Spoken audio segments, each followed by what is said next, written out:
कहानियों की श्रृंखला में एक बार पुनः आप सभी का स्वागत है।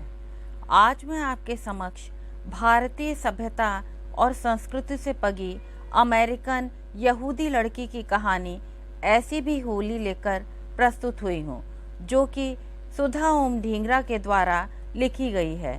यदि आपको यह कहानी पसंद आए तो कृपया मेरे चैनल को लाइक, शेयर और सब्सक्राइब अवश्य करें। कहानी ऐसी भी होली।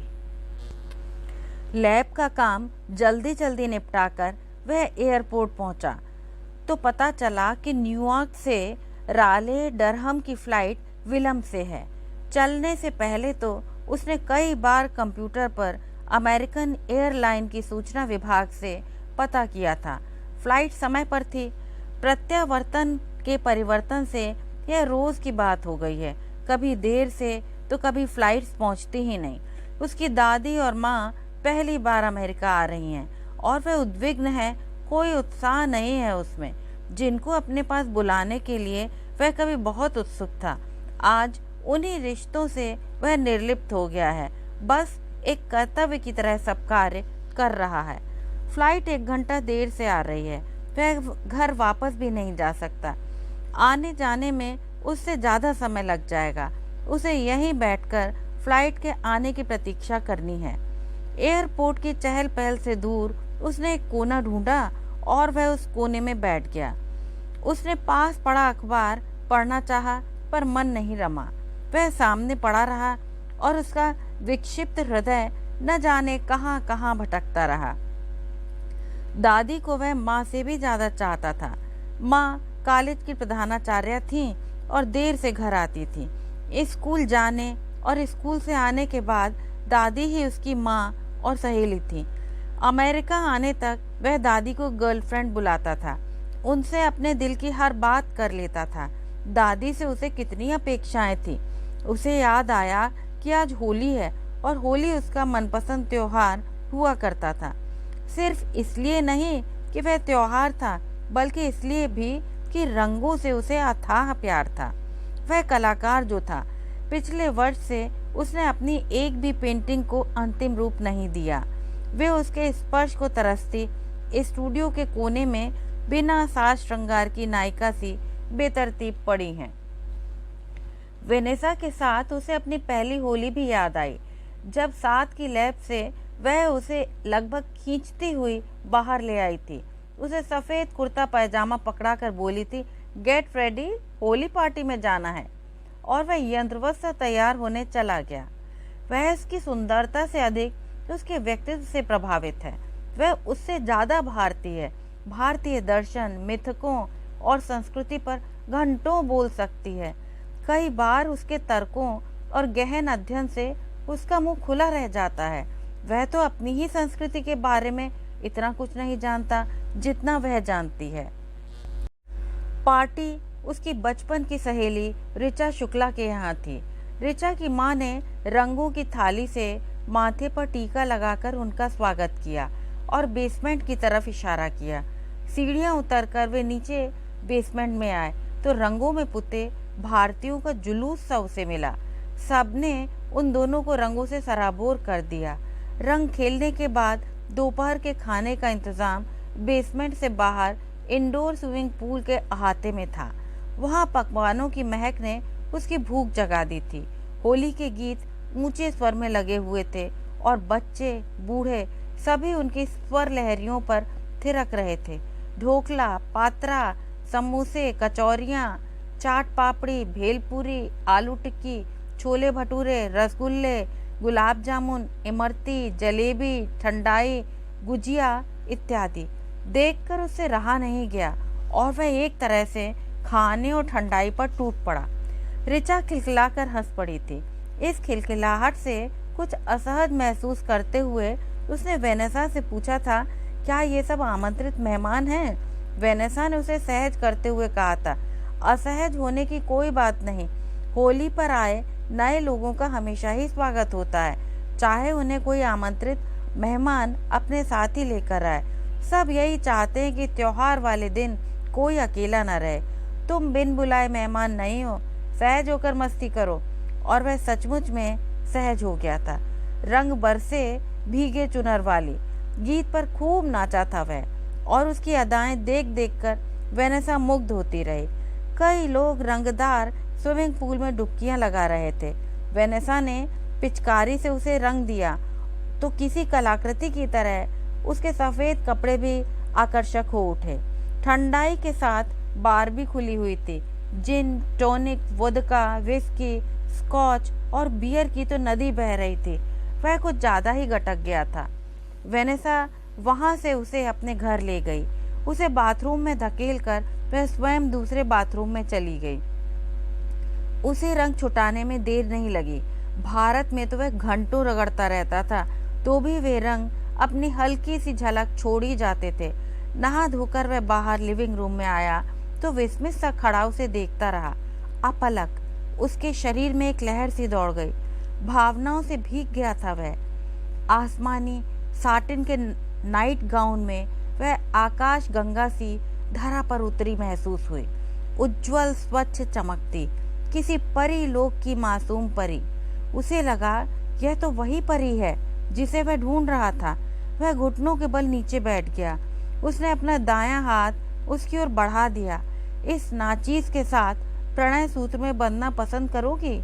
वह कुछ क्षण उसकी आंखों में देखती रही, फिर धीरे से अपना हाथ उसके हाथ में रखती हुई बोली, yes man, I was waiting for this moment.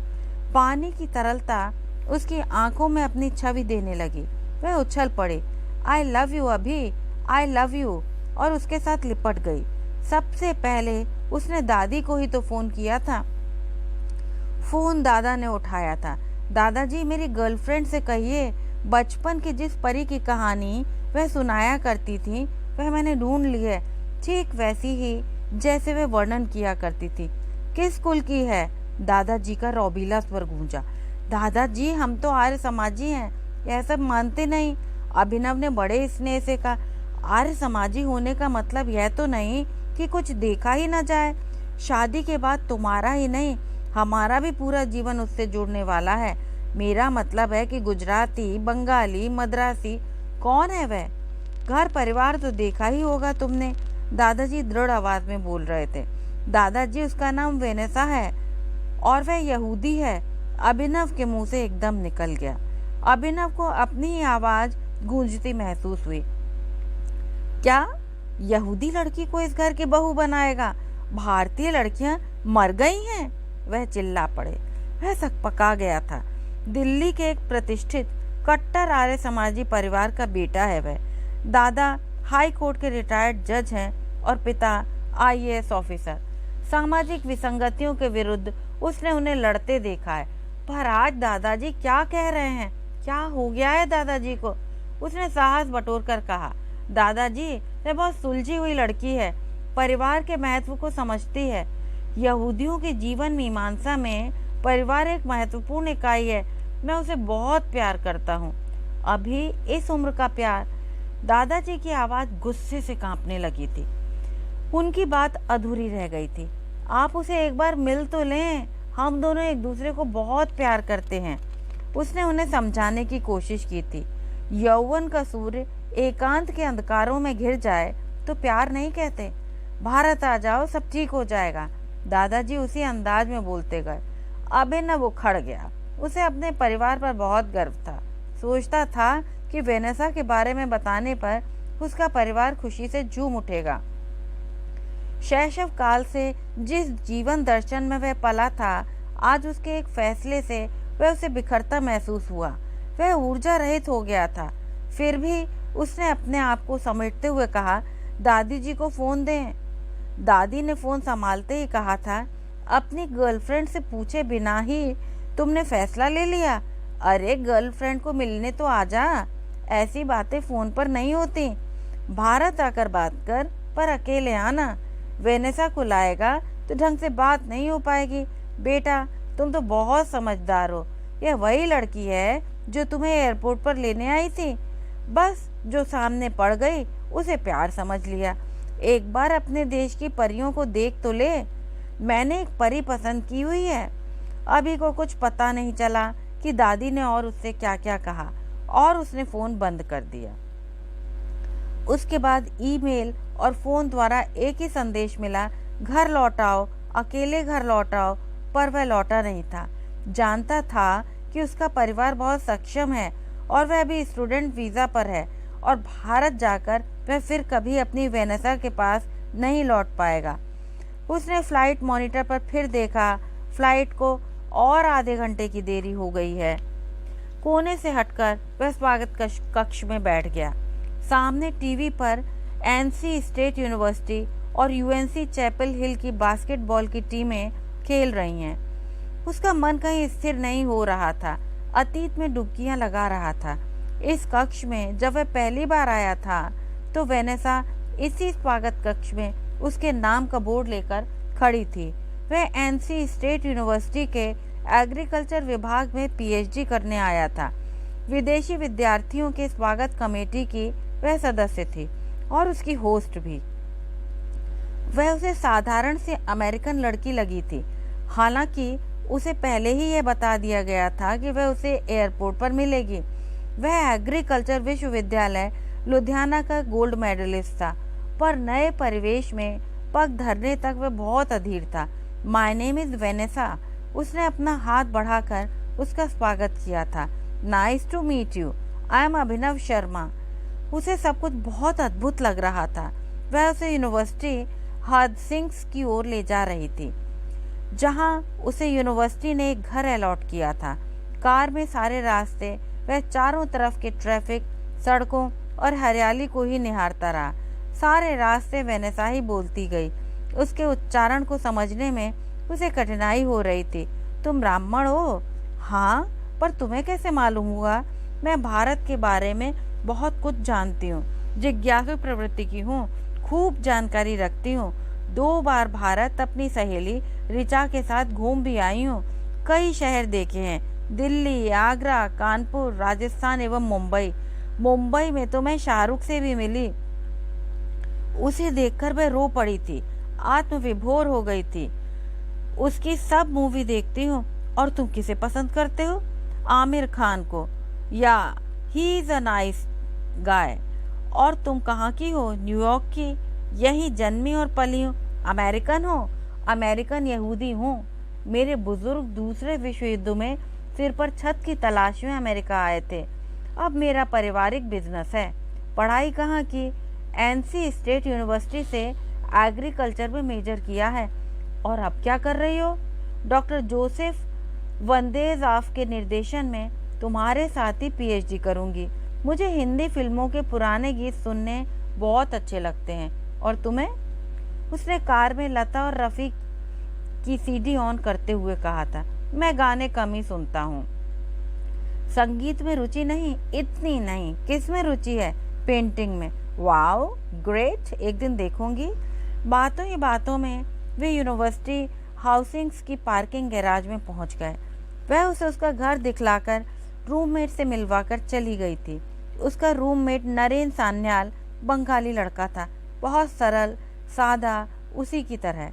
अभिनव की उसके साथ पहली मुलाकात में ही दोस्ती हो गई।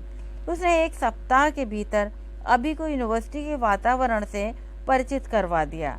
यूनिवर्सिटी से बस पकड़कर वे कैरी के चैदम सेक्वे में भी घूम आए थे, जो यहाँ भारतीयों का चांदनी चौक है। चांदनी चौक की हर चीज यहाँ मिलती है। वह अमेरिका में बसा हुआ भारत देखकर हैरान हो गया था। टीवी पर चल रही गेम में यूएनसी चैपल हिल की टीम जीत गई और स्वागत कक्ष में बैठे उसके प्रशंसकों का शोर उभरा। इसी तरह का शोर उस दिन भी उभरा था जब वेनेसा ने स्टुअर्ट थिएटर में इंडिया नाइट में भांगड़ा किया था और फिर आओ हुजूर तुमको सितारों में ले चलूं आशा भोसले का गीत गाया था। भीड़ के शोर से बेखबर बड़ी देर तक वह उस रूह को पहचानने और उसकी गहराई नापने का प्रयास करता रहा, जो इस यहूदी शरीर में बसी उसे अपने पास बुलाने का संदेश कई बार दे चुकी थी। प्रयोगशाला में गेहूं की गामिटोसाइड और पेस्टिसाइड को मिलाकर नई किस्म का गेहूं निकालते निकालते उनकी रूहें कब नया प्रयोग करने लगीं और इजरायली झरना उसके हृदय में बहने लगा। यात्रियों ने आना जाना शुरू किया है और लोग अपनों का स्वागत करने के लिए खड़े हो गए हैं। वह भी खड़ा हो गया। वह संभ्रमित है कि दादी और माँ का सामना कैसे कर पाएगा। उसे बहुत देर इंतजार करना पड़ा। जहाज से उतरने वालों में सबसे अंतिम यात्री भी आ गया, पर दादी और माँ का कुछ पता नहीं। तभी उसके मोबाइल की घंटी बजी। दूसरी तरफ वेनेसा थी। अभी वापस आ जाओ। वे लोग सह योजित फ्लाइट नहीं पकड़ सके। अगली फ्लाइट रात 10 बजे आएगी। वह खींचा हुआ पार्किंग लॉट से कार लेने चला गया। वह द्वंद्व में है। दादी और माँ अब उसे क्यों मिलने आ रही हैं? वह तब कहाँ थी जब दादाजी ने अपनी अंतिम ईमेल में उसे जायदाद से बेदखल करने की धमकी दी थी और उसने अपनी ईमेल आईडी बदल दी थी और फ़ोन नंबर भी। 2 दिन बाद ही उसने हिंदू भवन में मंदिर में जाकर आर्य समाजी तरीके से शादी करवाने के लिए वहाँ के पुजारी से बात की और उसने वैदिक हवन करने वाले डॉक्टर भूपेंद्र गुप्ता और डॉक्टर वसुधा गुप्ता का नाम उसे दे दिया। पालिका बाजार से शादी की साड़ी और श्रृंगार के प्रसाधन वे दोनों जाकर ले आए थे। वेनेसा का परिवार भी उसका हिंदू लड़के के साथ शादी करने के विरुद्ध था।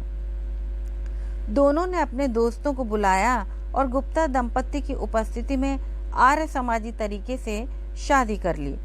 यरूशलेम के पावन सौंदर्य ने हिंदू भवन में मंत्रों की मधुर ध्वनि और अग्नि समक्ष जीवन के नए अध्याय का आरंभ किया, जिसमें कई नए रंगों और रसों का समावेश था। 2 विभिन्न संस्कृतियों से एक नए इतिहास का आरंभ हुआ। वह अपने परिवार से रुष्ट था। उसके अनुराग को वह पहचान नहीं पाए थे। उसके प्रेम की गरिमा को गलत कसौटी पर कसा था उन्होंने। कार घर के गैराज में पार्क करते हुए उसे भारतीय व्यंजनों की सुगंध आई। उसने सोचा कि वेनेसा ने माँ और दादी के लिए भोजन बनाया है। ज्यों ही उसने दरवाजा खोला, सब एक साथ चिल्ला उठे, सरप्राइज! वह अवाक सबको देखता रह गया। दादी, दादा, माँ और पिताजी, वेनेसा के मम्मी डैडी और दोनों छोटे भाई। उसे कुछ समझ नहीं आ रहा था। वह कभी वेनेसा और कभी परिवार को प्रश्नसूचक दृष्टि से देखता रहा। उसने तो सबसे नाता तोड़ लिया था, वे सब घर में, और वह घंटों एयरपोर्ट पर बैठा रहा। दादी ने आगे बढ़कर रंगों की थाली से गुलाल का टीका उसके गाल पर लगाया और गालों को छू लिया। वह संस्कारवश पैरों में झुक गया। फिर तो खुशियों का ऐसा दरिया बहा कि सबके पैर छुए, वेनेसा के परिवार के भी। वेनेसा के डैडी बेंजामिन ममूला ने उसे सीने से लगा लिया। दादी ने सबके माथों पर गुलाल का टीका लगाया। ममूला परिवार ने बड़े प्रेम से टीका लगवाया। वेनेसा साड़ी में सजी धजी कहर बरपाती घूम रही थी। उसके रूप लावण्य पर नजर नहीं टिक रही थी। वेनेसा, इधर आओ। दादी ने इशारे से उसे अपने पास बुलाया। अपने पर्स से एक डिब्बा निकालकर उन्होंने उसे कड़े पहनाए और माने रानी हार। वह उनके पैरों पर झुक गई तो तीनों भाव विवल हो गईं। परिमंडल में दोनों परिवारों की संवेदनाएं सुबकने लगीं। दादाजी ने उसे किन कर्तव्य विमूढ़ देख अपने पहलू में बिठा लिया। अभी हैरान हो रहे हो? स्वाभाविक है, तुम तो अपने थे। ऐसे रूठे कि पलटकर नहीं देखा। और न्यूयॉर्क से चली बयार इजराइल की सुगंध समेटे मैदानी सूखे को भी लहरा गई। तुम ओलों से ही घिरे रहे। आपने मेरी पसंद पर भरोसा नहीं किया। तुम भी तो अपनी परी के अच्छे संदेशवाहक नहीं बने। इतनी जल्दी धैर्य छोड़ गए। दादी बीच में ही बोल पड़ी। तुमसे तो वेनेसा अच्छी, जिसने शादी के बाद तीसरे दिन ही पत्र लिखा। वह पत्र हम सबका हृदय पिघला गया और पिछले 1 साल से वह बहू की सारी जिम्मेदारियां निभा रही है। उसने अपने माँ बाप को भी मना लिया और हमारी उनसे दोस्ती भी करवा दी। माँ ने उसके सिर पर हल्की सी चपत लगाई। भोंदू, तुम्हें पता भी नहीं चला, तुम अपने ही खोल में कुड़ते रहे। माँ बाप का गुस्सा तो हवा की हिलोर होता है, आता है और चला जाता है।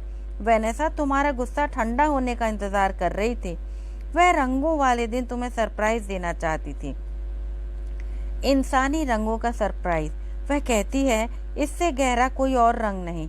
गिले शिकवे भूलकर जब सब मिल बैठते हैं तो अंबर से इंद्रधनुष के रंग भी धरा पर उतरकर अपनी छटा दिखलाते हैं। होली तुम्हारा मनपसंद त्योहार है, इसीलिए हम आज आए हैं। पिताजी उसके पास आकर बैठ गए। कुछ देर उसकी पीठ पर हाथ फेरते रहे, फिर बोले, 2 दिन से हम वेनेसा के परिवार के साथ थे।